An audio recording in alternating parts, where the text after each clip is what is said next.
isang maliit na kagubatan kung saan may tatlong hayop na may kanya-kanyang pangarap. Si Kiko na isang pagong, si Maya na isang ibon, at si Bruno na isang unggoy.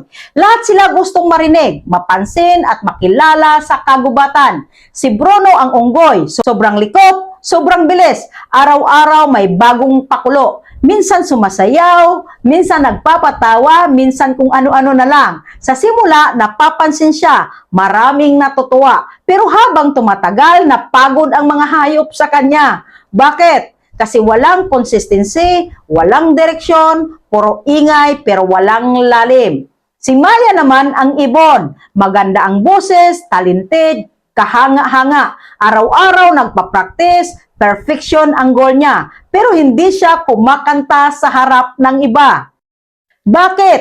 Takot siya, takot magkamali, takot ma-judge. Kaya kahit gaano siya kagaling, walang nakakakilala sa kanya. At si Kiko ang pagong. Hindi siya mabilis, hindi rin siya flashy. Wala siyang kakaibang talento.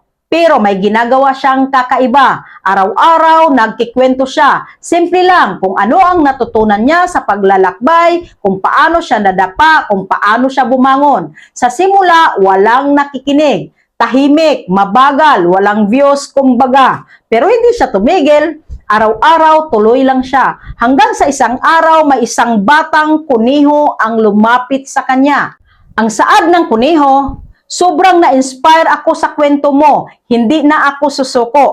Doon nagbago ang lahat. Unti-unting dumami ang nakikinig kay Kiko. Hindi dahil siya ang pinakamagaling, kundi dahil siya ang pinakatotoo. Ngayon, i-connect natin sa buhay mo bilang content creator. Maraming Bruno ngayon busy gumawa ng kung ano-anong trend pero walang identity. Marami ding Maya ang gagaling pero takot mag-post.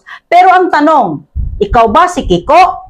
Yung kahit mabagal, tuloy lang. Yung kahit walang nanonood, nagsishare pa rin. Yung hindi perfect, pero totoo. Kasi sa totoo lang, hindi mo kailangan maging pinakamabilis. Hindi mo kailangan maging pinaka-talented. Ang kailangan mo, consistency at authenticity.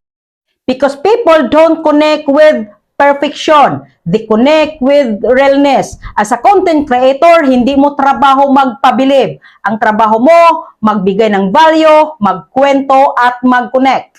Kasi balang araw, yung simpleng content mo, pwedeng maging dahilan para hindi sumuko ang ibang tao. So don't stop. Kahit mabagal, kahit tahimik, kahit parang walang nangyayari. Keep going because just like Kiko, hindi ka man pinakamabilis. Pero kung hindi ka titigil, ikaw pa rin ang makakarating sa destination mo. At doon ka magiging tunay na content creator. Hindi dahil sa dami ng views, kundi dahil sa dami ng buhay na na-inspire mo.